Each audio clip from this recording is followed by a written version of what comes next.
Hello, everybody, and welcome to our 13th ever live Q&A. Tonight, I'm joined by the amazing Dr. Karen Hammad, who is an amazing nurse doing some cool things, and I'll get to an intro in a second. If you guys haven't watched the Nurse Break Live Q&A before, just make sure to tag a friend and share it so they can watch live tonight. And also make sure in the comments below, if you're watching on Facebook or YouTube, just to type your questions for Karen. Anything related to disaster nursing, humanitarian nursing, ED nursing, leadership, sort of all those type of questions, you can shoot a message in the comments and I can ask her live. Also post where you guys are from. Are you interested in disaster nursing? Have you done some study in that area before?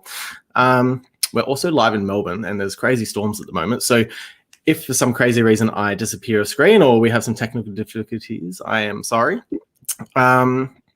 So just before I start, tonight's Nurse Break Live Q&A is sponsored by Nurse and Midwife Support. This is a national 24/7 support service for nurses, midwives and students. The service is anonymous, confidential and free.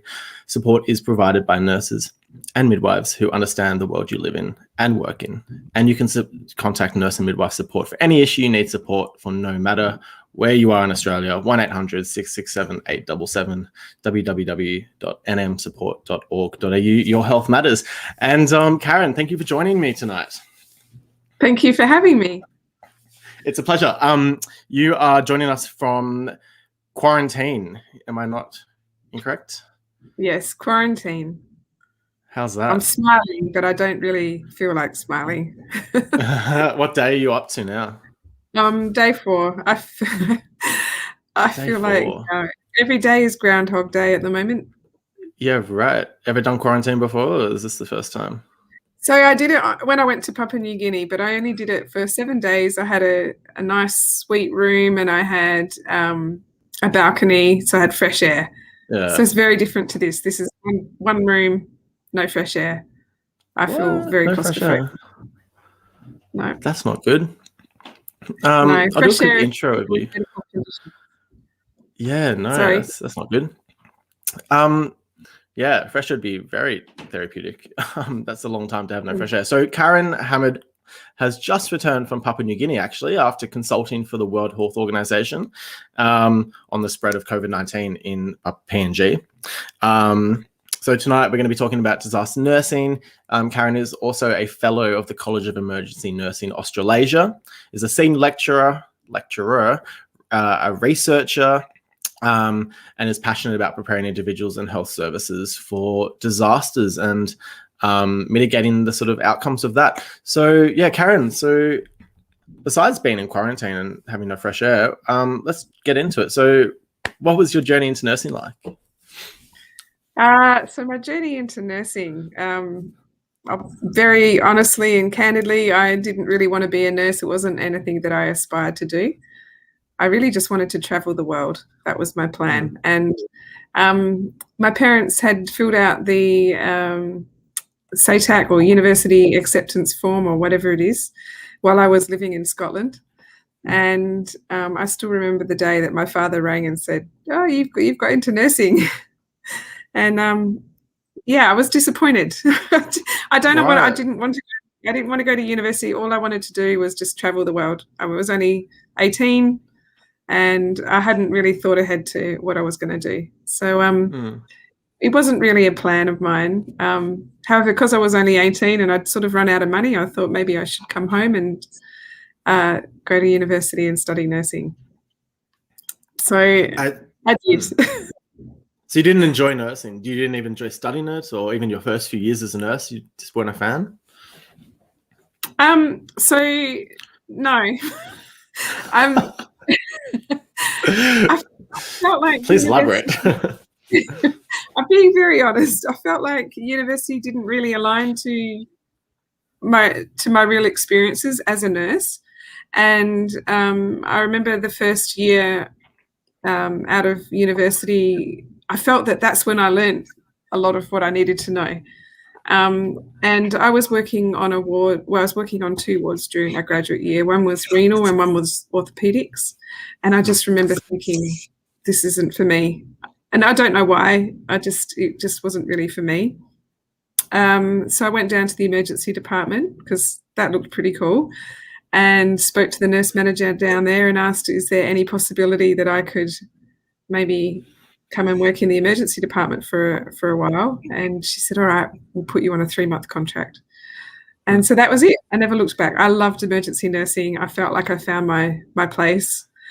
And I think maybe it was just this, previously, like maybe ward nursing just wasn't really for me. Yeah. Maybe something you can relate to as an emergency nurse as well. I actually really enjoyed working on Gen Med. To my own surprise, I think emergency nursing, a good majority of the patients are Gen Med patients. So I feel like Gen Med nursing is actually almost emergency nursing in itself. It's just you know what's going to come through the door rather than you don't. But the patients are pretty much the same. That was my experience anyway. So you're a fellow of the College of Emergency Nursing Australia. What is a fellow? So a fellow is somebody who's got a lot of experience in emergency nursing or who has given a lot to emergency nursing or to the College of Emergency Nursing. So I've been a fellow since in the group of inaugural fellows, and I continue to be a member and a fellow of the college, and try to participate where I can. In the past, I was the president for our state branch, and I was on the college board. So previously, I was very, very involved with the college, and over the last few years, I guess my career is diverted a little bit to disaster response and a little bit less around emergency nursing. Right. Do you still identify as an emergency nurse? Yeah. I mean, I've been an emergency nurse since 1997. And even when I've had other roles, such as working at the university or when I've been in Adelaide, where I come from, I often will work in the emergency department and do shifts. And even at the university, I would do shifts on the weekend just to work in the emergency department. So I'm an emergency nurse at heart. I'm very passionate about emergency nursing, and I'm very passionate about preparing emergency nurses. Yes, very much an emergency nurse. Cool. So I'm curious. So you've got into disaster. You're sort of a very senior lecturer in the field of disaster response and preparation. So, and you even run your own business, which we'll get to a bit later onto that. But why was 9/11? I've listened to a few podcasts you've done, read some of your work. Why was 9/11 a catalyst for you to get into disaster nursing? I think just the complete shock. I think back then we hadn't really seen any, like like on the TV, you might see bushfires or floods and things like that, but we hadn't seen anything to that, of that extent in probably in a country that has maybe a similar health system. And we had it was 24-hour coverage. It was in our face the whole time. And I just remember watching it. Someone told me to turn the TV on, and I did. And so I saw it. It was unfolding. And I just remember thinking, first of all, I started thinking about, oh my gosh, where are those people? They're all going to go to the nearest emergency department. Then I started thinking, oh, what about all the emergency department staff and how horrifying it must be for them? Then I started thinking, oh my gosh, what if something like this happened where I come from? I would have no idea what to do. I never had any disaster training. I didn't know there was a disaster plan.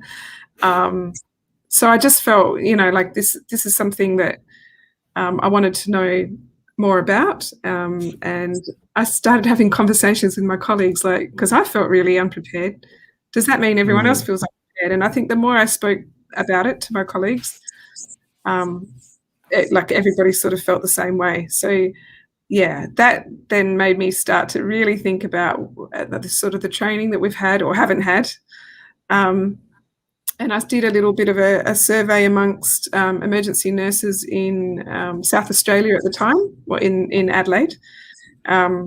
in the different emergency departments, just to find out, I guess, if everybody else felt the same way. What sort of disaster training had we had, and what sort of experience had we had? And I mean, we in Australia, we haven't really had experiences like mass casualty events to that extent. So what were your findings? So what was the training? I mean, I don't think I got any training. Nil. Yes. Yeah, so, I mean, this was back by the time I did that research, I think it was published in 2008. It took a little while for that all to happen. But yes, people felt unprepared, and they felt that they hadn't had enough training or experience to prepare them. So that was the catalyst, I guess, for then me going on and doing further study and doing a PhD and things like that, because I just became, like, I read everything that I could. I was just so passionate about knowing more and trying to understand about what I could do if I was in that situation. Because literally in all of my university, we had never talked about disaster response. I think I'd worked in 3 emergency departments at that time, and no one had said to me, oh, there's a disaster plan you should read. I didn't even know that such a thing existed. And we had never done any training. And then after that, I think most of the training that I had was training that I had gone and sought myself, or, you know, an in-service lecture here or there by somebody who was interested, or somebody who had deployed overseas or something like that. Yeah, right. And do you think it's changed now? Do you think, at least for staff on the front line, at the very start of the hospital in ED, do you think it's better now, or don't think there's many changes? Oh, I like to hope that I like to think that it has. And I think it has. I think obviously with COVID, like, the whole world is a lot more aware of these sort of things. And I think there's been a groundswell. There's a lot more people interested in disaster response. We've got teams that are, deploying overseas to respond to disasters. So I think it's definitely, there's a lot more interest in. I think perhaps there's more in services and things like that happening, but I don't know how much as well.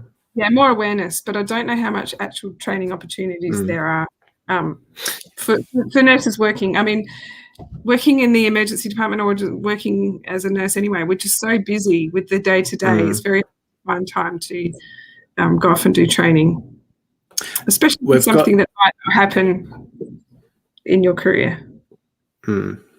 Jason has just commented saying, yes, he's currently with Disaster Relief Australia looking at applying for AUSMAT. And Ellen has said, yes, I'm a nursing student at the moment and completely unsure of where to look for opportunities to help with disaster response. We can maybe get onto that a bit later, Ellen. And Ashley, thanks for commenting. Good question. Oh, it's a good statement. I would love to work in disaster relief, but after a bit of experience and toughening up, yes, probably a bit of experience. Thank you guys for commenting. Keep commenting with your questions as well. So you did some research. I have a quick little read before in South Australia's disastrous power blackout in 2016. Actually, I do remember that. Do you want to sort of talk about your research with that? And then I guess we'll get on to where you've just come from, Papua New Guinea, because that's some pretty recent cool stuff you've been involved in. Sure. So actually that day I was working. So I was working as an academic, but this is one of the extra shifts I was doing in the emergency department. And it was an afternoon shift. And I think it must have been around 3 o'clock, because I remember everything flickered, like the lights sort of flickered, and then they went off momentarily, and then sort of the backup generator or whatever kicked in. And I remember, so the reason it happened is because we had some mini tornadoes in the state that knocked out the power supply, and essentially we had a statewide power outage that lasted for quite a few hours. And then in the more rural and remote areas, it lasted I can't remember because this is a little while ago, but I think it was for more than a day in some of the more remote areas. And I think a lot of the emergency departments, they are near the front of the hospital, so you do often get the light from the front of the hospital, or where the ambulance entrance is or whatever.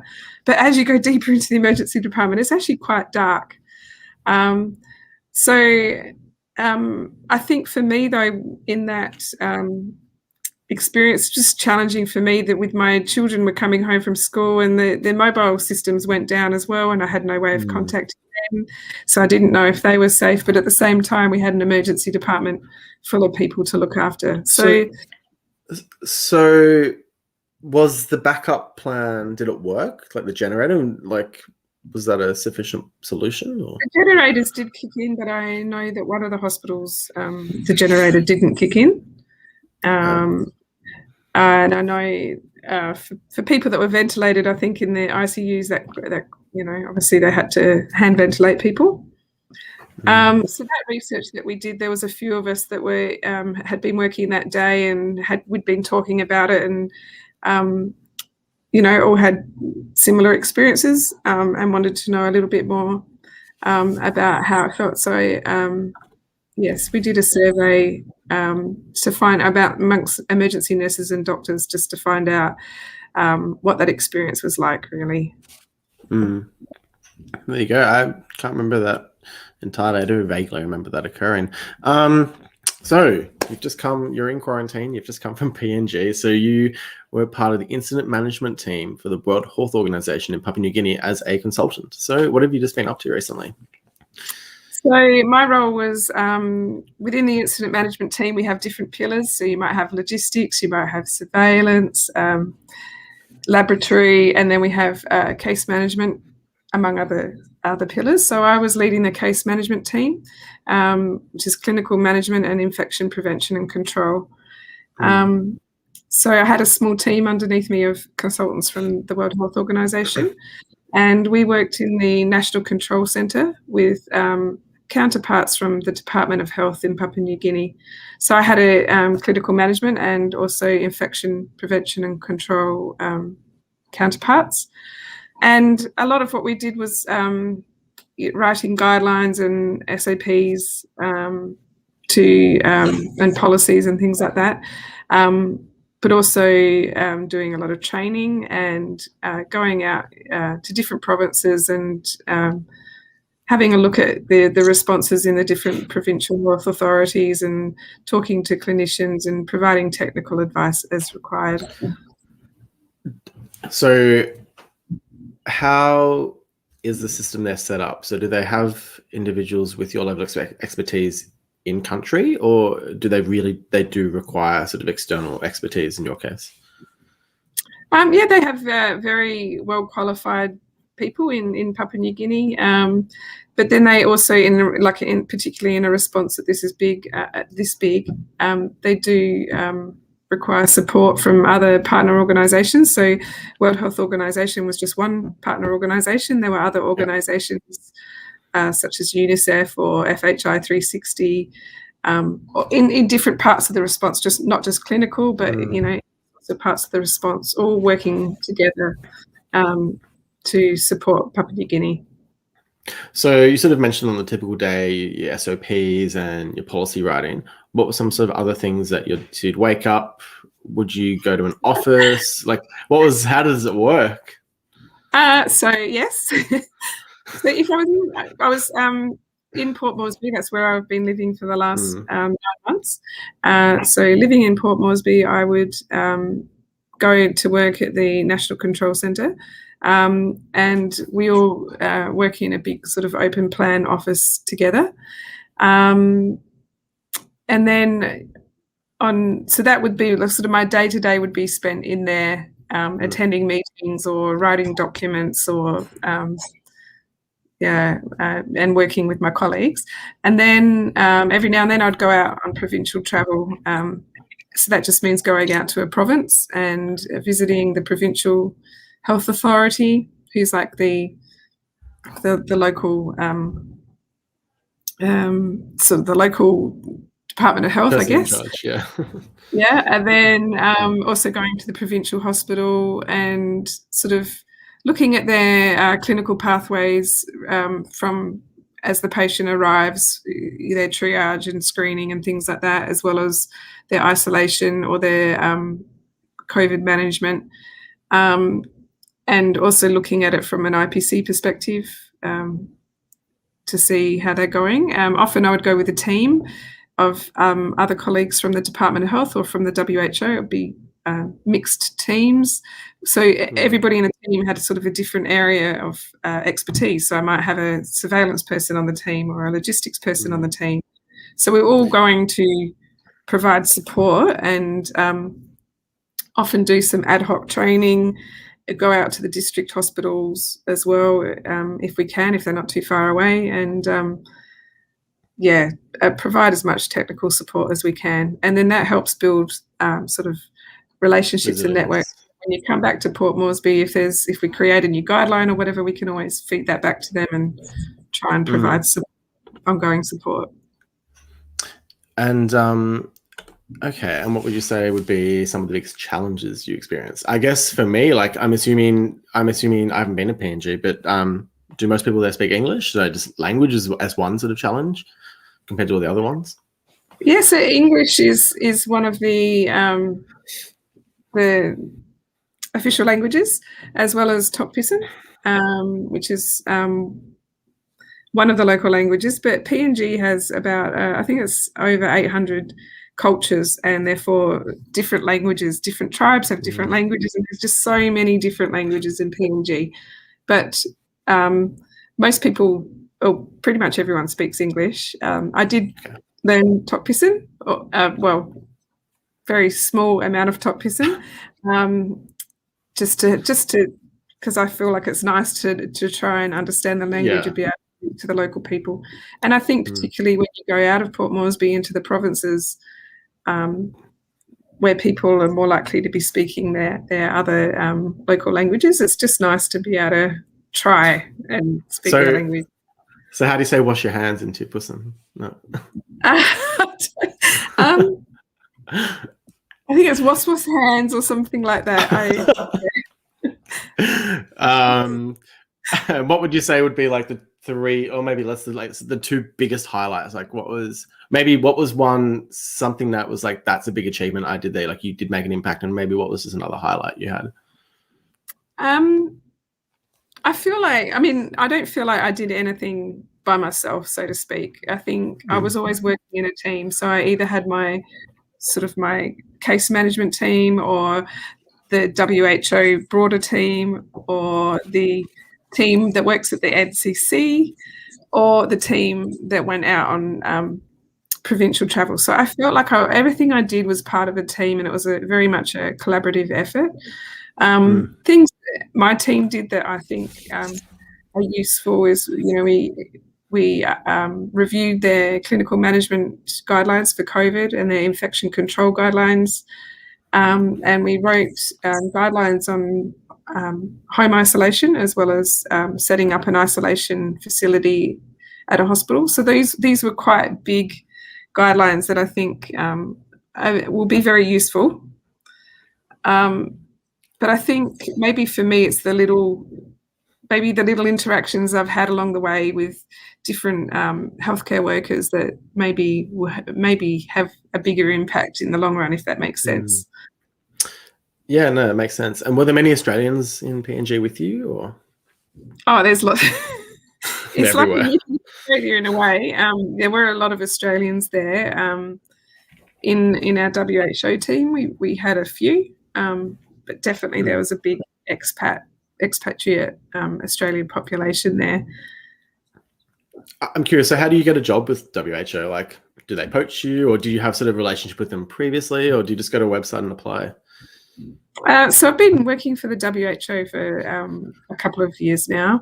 I think my first opportunity with the WHO came up through connections, and that they had a need, and I was at the right point in my career to be available for that need. But the other two, the next opportunity came up. They have an emergency roster which you can apply to, and if you've got the right experience, I think it goes all into a data system, and your name might come up if you're appropriate for the particular job that they need. They also advertise their jobs as well. But I think as you get into the system and you get to know people, you do find out about different job opportunities that are out there. I think a lot of people have got the question. There's a few people commenting, but I think a common question is, what sort of training we'll get to some more questions, but what sort of training do I need, or what career path do I choose to get into these sort of careers where you can make sort of an impact on your level? Do you have to do ED nursing and have a crit care background? And do you have to do a PhD and a doctorate such as yourself? What do you think would be like at least the minimum sort of things required? I think it depends on what you want to do. So, I mean, obviously I'm not working as a nurse in these roles. My nursing background certainly helps me, I think.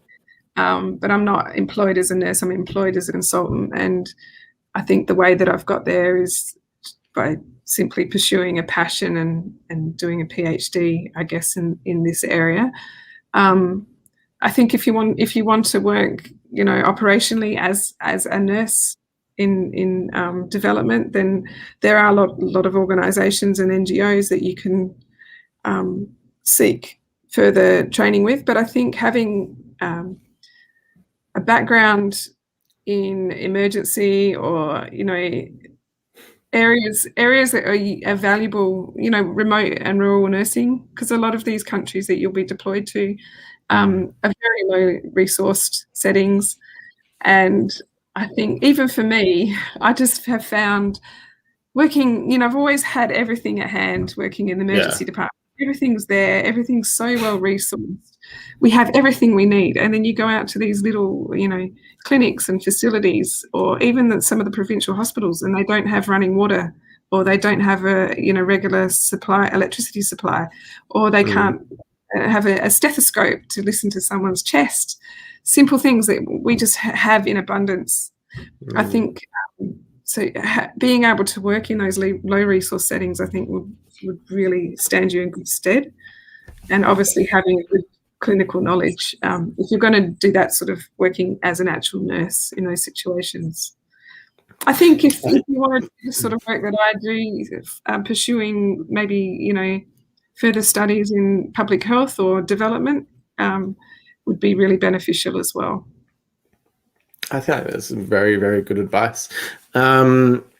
Hopefully that helped to anyone who's wondering. I guess we've got a few comments. So Karen said, hi, Karen. Sorry. Lou said, hi, Karen. I recently left Qantas and I'm nursing in training. I'm an EN, and where do I start my journey to get into this field? So hopefully, Lou, Karen sort of provided you some wisdom there. Laureen says, what have you found to be the most valuable skills to have in your role, and how did you develop those skills throughout your career?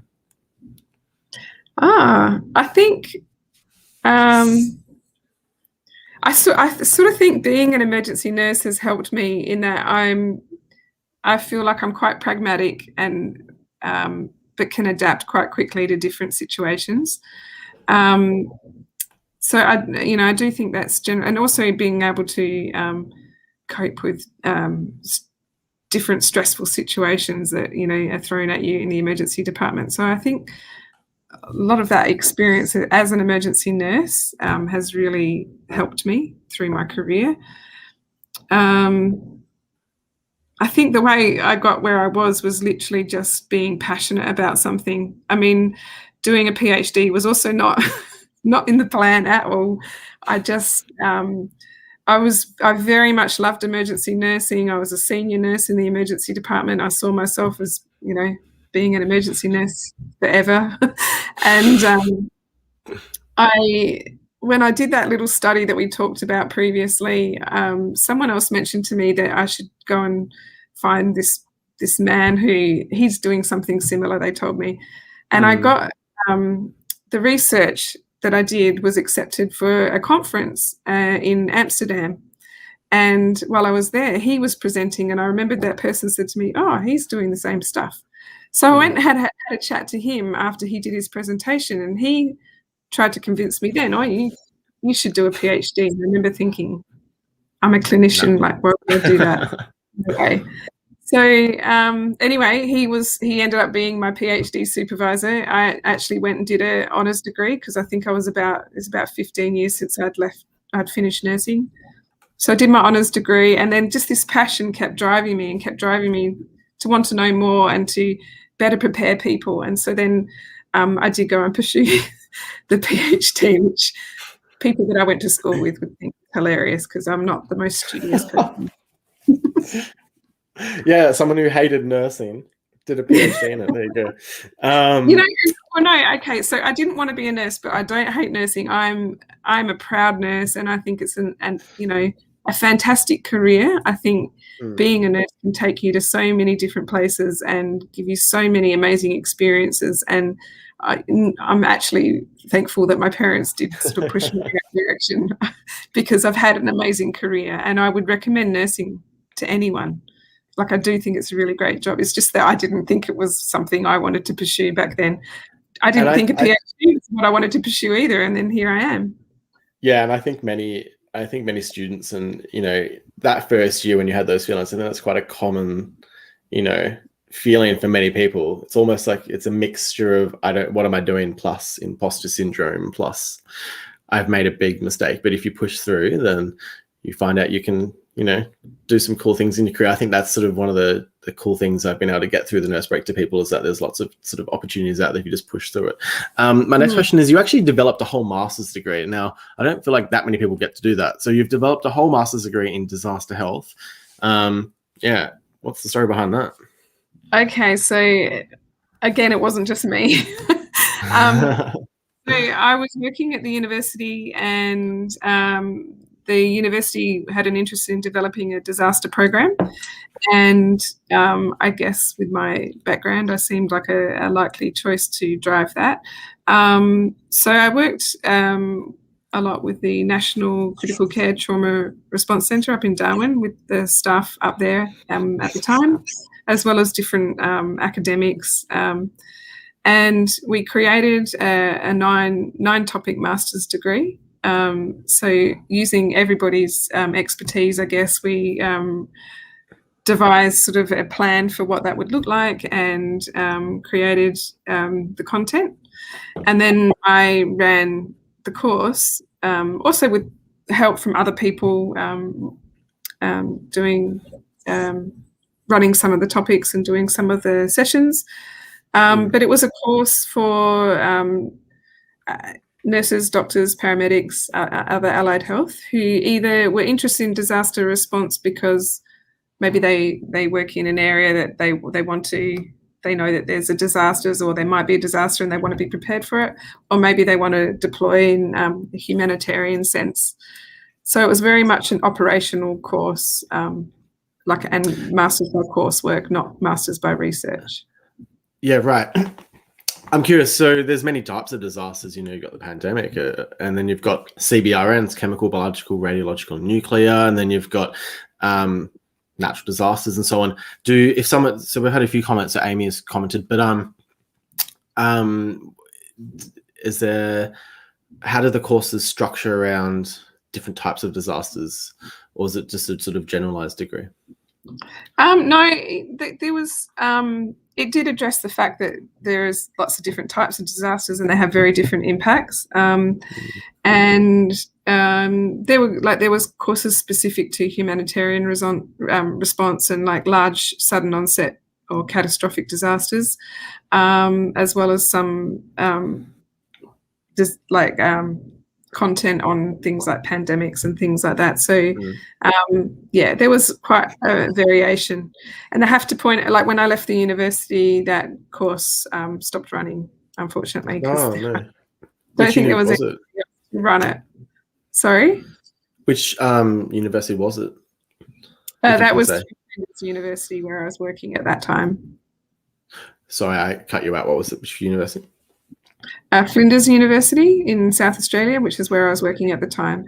But I know there's other sort of tertiary level disaster courses out there still, or master's degrees, I think, through Edith Cowan University and through Monash University that people could pursue. Yeah, Amy Smith's just commented saying, I'm currently studying, and I've been doing a master's in public health while working in DEM. I'm not sure what DEM is for the last year. I'm also looking at the Masters in Disaster and Emergency Management at CDU. Did you have any input on this course? They're all great. Do it, Amy. I mean, I would say do it. If this is an area that you're interested in, do it. Having that qualification and that theoretical knowledge behind you will certainly help. Cool. Where do you envision disaster health or nursing education in 10 years? Or what do you want to see? What I would love to see is that all undergraduate courses for clinicians, so not just nurses, but doctors as well, have disaster content. And that, and then tertiary level courses, particularly for frontline nurses and doctors, have disaster content, and that hospitals provide disaster training for clinicians on a regular basis, not just every now and then, or we've just had a cyclone, so we better do some disaster training, like something that's regular that helps keep people disaster aware and feeling like they can respond. At the end of the day, unless you're going to deploy somewhere specific, what you do in a disaster is more or less what you're going to do on a daily basis anyway. So you need to just know what you know. Is not, you don't, you need to understand the broad context that you're working within, and the fact that you might not be able to save everybody, particularly if you've got a mass casualty situation, but you're going to be asked to do what you usually do. You just might see some traumatic things, and that's what we should be preparing for, because it's the post-traumatic stress that happens after these events that we're not well prepared for, or we don't address. Do you have researchers or colleagues in Italy and those countries and Brazil and so on who have been completely decimated by COVID? They had to get to the point where they're doing reverse triage. Do you have colleagues, or is there much research in? I think we'll see on that level? Amount of research, and we already have. We've seen a lot of research coming out of because of COVID-19. But definitely, as people catch up and find time to write, I guess, and publish, then we'll definitely be seeing a lot more about people's experiences with COVID-19. But yes, definitely have had colleagues that have had to work in some incredibly confronting situations because of COVID. Yeah. Joel has said, I'm 41, decided to do nursing. He's in his third year, but he's got a young family. I didn't even know this was an avenue of nursing that was offered. This really places a spanner in my decision over the next year. And I think also, obviously my children are grown up now, but when I had this interest, they were quite young, and it's hard. I've been away for 9 months. That's also hard. But it's hard to pursue some of this because it does require you to be away from home if you're going to deploy. There's two aspects. If you're going to deploy for humanitarian or development purposes, or if you are just in a situation where there's a disaster at home and you need to respond. The other thing that people can think about if they've got time is to get involved in, organisations like Red Cross at home, because they're often responding to disasters and need that support to set up evacuation centres and things like that. So you might not be working as a nurse, but you're still gaining experience and an understanding of what it's like to work in those situations. Yeah, I think top of my head, Red Cross, St. John Ambulance, the SES, volunteer CFA, yeah, and then they offer you training that's very relevant that you're not necessarily going to be getting in your hospital employment, and very worthwhile experiences. And then you're working towards a good cause as well and supporting a NGO. Yeah, no, totally. Now, I probably should have asked this question earlier on, but I guess I want you to differentiate between sort of the different aspects of disasters. So you have the preparedness stage, which you do a lot of focus on, but then you also have the response stage and the recovery stage. And then before even preparedness, you have the mitigation stage. Is that correct? Or have I mixed them up? Yeah. So well, it depends. There's different models, and the PPR model is one. But yes, even if you think about it in those three phases, like the before, the during, and the after, for example. And so nurses can play a huge role if we, looking at preparedness, in helping to devise disaster plans, pushing for their employers to actually practice the disaster plans. It's all good and well having a plan sitting in a cupboard somewhere, which is what happened in the earlier parts of my career. But you need to practice it, and you need to, that plan needs to be updated. If the hospital changes or staffing ratios change or whatever, that plan needs to be updated. That's my dinner being delivered. You can pause if you like. No, it's okay. So yeah, so nurses can play a really big role in the sort of preparedness phases, doing things like that. And then during response, nurses are the biggest healthcare group, clinical group, and therefore obviously always going to be involved in disaster response. And therefore, I feel they should be prepared in it. They should be prepared to understand the context that they're working in and have an awareness of what it's like, and prepared for the potential post-traumatic factors that might come out. Then obviously there's things like the burden on the healthcare system. So if with COVID, what we've seen in a lot of countries that have become overwhelmed is the hospitals start to shut down their essential service, or so they only have essential services running, and things like outpatient clinics might be closed down for some time. So people are not getting the usual medications or the usual treatment that they would get, which might lead to a higher burden on the health system because, for example, they've not been managing their chronic conditions. So things like that nurses obviously will play a huge part in as well. No, I think that's a really important point.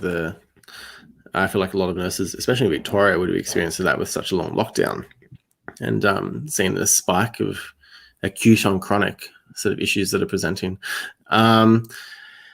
You sort of talk about another interview you've done about read the plan, that sort of concept of how to be better prepared, and that's read the plan and then go from there. So can you sort of elaborate on that? So what I would say to anybody who starts a new job as a nurse, for example, or a clinician, is go and find out what the plan is first of all in your local area. So let's say you're an emergency nurse, and in your first few days, you should know where is the emergency department plan for disaster. Well, how does that fit into the bigger picture? So how would the hospital be involved in a disaster response? Or how does your state respond to a disaster? And then what is your role within all of that? What would you be expected to do? And you're not going to be expected to go and do, if it's your first day on the job, you're not going to be expected to be out in the front running triage and managing, prioritization of all those casualties. You're going to be doing what you're supposed to be doing, which is being a nurse who works in the emergency department. But you need to know the plan. And I think it's, there could be a plan there, it could be sitting in a cupboard somewhere, and read it, critically. So does the plan make sense? Is it easy to understand? Can it actually be implemented? And if not, then there needs to be a push to the employers to update the plan and also practice the plan. One of the best things that I did, I didn't do, but in my career, we had some other clinicians who were very interested in disaster response, and we were building a new emergency department, and they did like a simulation. So we had the old emergency department still staffed, and then we staffed a new emergency department. So a group of us were on duty this particular day, and they had a big chemical event, explosion somewhere nearby, and they had hired all these, medical students and SES volunteers to be victims and to react in however they would in that situation. So we had to run the emergency department with these live casualties and really test the new emergency department and the new disaster plan. And it was one of the biggest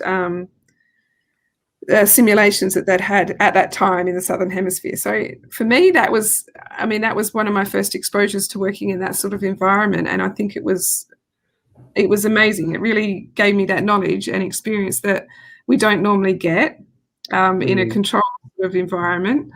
However, it's obviously very labour intensive and not very cost effective to do. But I think whenever we do things like that, where we build a new emergency department, I think is a good opportunity to perhaps do things like that. Yeah, right. And I guess sort of leading on from that is, what would you say are some of the barriers or red tape that sort of exist that you'd like to see removed? I think like in hospitals, there's so many things that we have to be prepared for. Like obviously we need to know our basic life support or our advanced life support and things like that, things that are more likely to happen more frequently. But those are like more frequent, but they're lower consequence, whereas a disaster has very high consequences, and that's why we need to be prepared for it.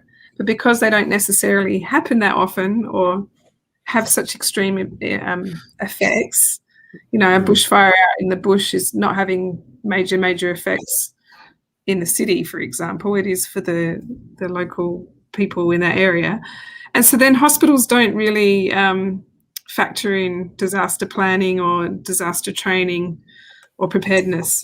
And I think it's something that I would just love to see involved or happen more often. No, that makes sense. Now you've created a whole business out of this as well. What is Disaster Readiness Solutions? It's a consultancy business, or we can do disaster training, or we can do sort of workshops and things like that, all around disaster response or preparing individuals on organisations for disasters. So obviously my interests lie very much with health professionals and preparing health professionals. But yeah, and other things like doing research and policy writing and things like that as well. So it's quite a new business, and I've been so busy with working. I mean, in the last 16 months, I've been working on the COVID response, not only in PNG but previously for WHO in Copenhagen, and also in Adelaide for a group of hospitals there. So my business put aside basically. Yeah, right. What's the website? Do you just Google disaster readiness solutions? Probably www. somewhere.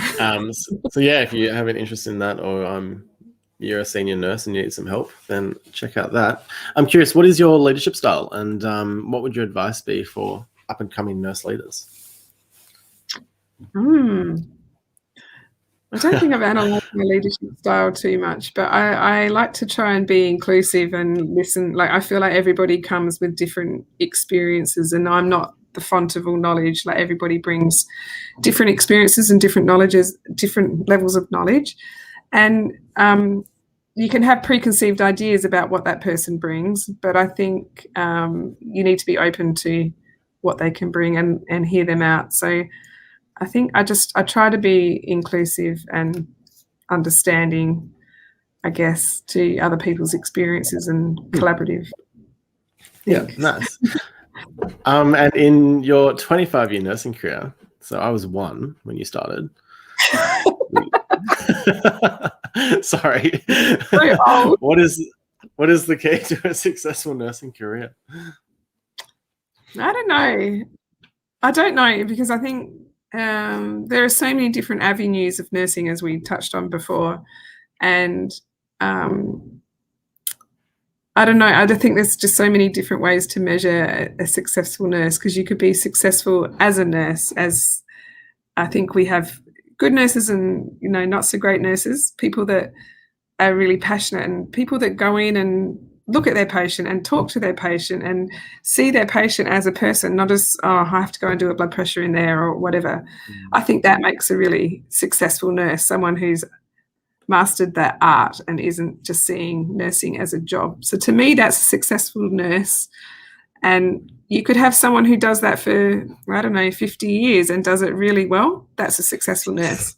But then there's also all these other avenues of nursing. So I think it's about, like, it could be in academia, or it could be in development, or or policy writing and things like that. So I think somebody who gives back to their profession, and that's why, doing research is good. If you can disseminate your research properly and help to make changes, I think that's, also someone who does that, it can be quite successful. So I think there's just so many different ways of measuring a successful nurse. Yeah. No, I agree. It's a tricky question, and I mean, yeah, how do you measure that? No, that was a perfect answer. So if you could give yourself advice back in time to when you were a junior nurse, what would it be? I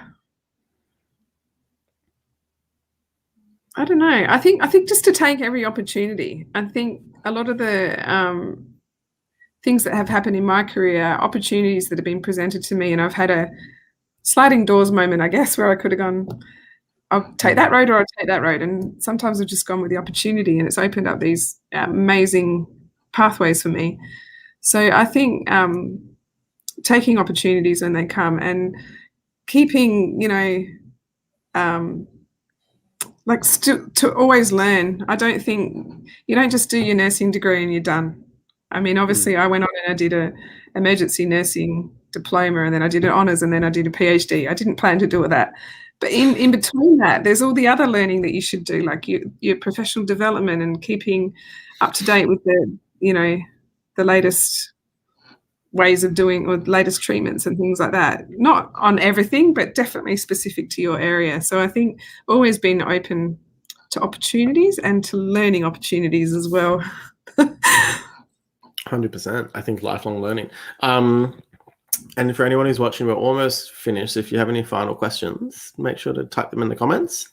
And everyone who's been listening to this as a podcast in the future to this, thank you for joining. My last two questions is who have been your biggest mentors? And I guess who do you go for support? Professionally, I guess my PhD supervisor, he was also my employer at one point, and I think he's obviously the person that convinced me that doing a PhD was a good idea. And I, at a time when I just thought that was a crazy idea, I guess he had a different vision, and I think obviously I chose to listen to him. He's been a good support throughout my career, since then, guiding me and providing me with different opportunities, I guess. He was also the person that put me into contact with the people at the WHO, so he led me down, again, another path in my career. So I would say he's probably been my biggest mentor in a professional capacity. I think having a mentor is really important. And one last question from the audience, actually. Wesley, who has been a guest of mine, actually, and he's an ED nurse, was going from ED nursing into disaster management / response an easy transition? And what would you recommend for those who are curious about going down that route? And anything you haven't answered already? A few of those aspects have been touched on. I think I didn't sort of make this really clear transition. I actually felt I got a little bit burnt out working in the emergency department. I was always at triage or always in the resuscitation room or shift coordinator in a big, busy urban ED, constantly being, verbally abused and whatnot. Yep. And I think it probably did. I did get a little bit burnt out, and did also feel that I couldn't progress in my career because a lot of the people that were in leadership positions there had been in leadership positions there for a very long time, and it was very hard to get into a leadership position. So then also all this happened around the time that I was doing an honours degree, and then the whole world of academia opened up to me, and so I actually made the transition into academia, which I found very, very different. Like being a nurse, you start shift at a certain time, and you have, if you're lucky, half an hour break for your meal, and you leave at another time again if you're lucky. And it's very structured, and whereas academia was a bit more autonomous, and I was always constantly waiting for someone to come and knock on my door and ask me what I'm doing, and just very different way of working. And I did feel that transition was huge, and I didn't know if I'd made the right decision. And as you know, I couldn't give up emergency nursing. I kept doing it on the weekends because I just really, that was my identity, and that's what I knew.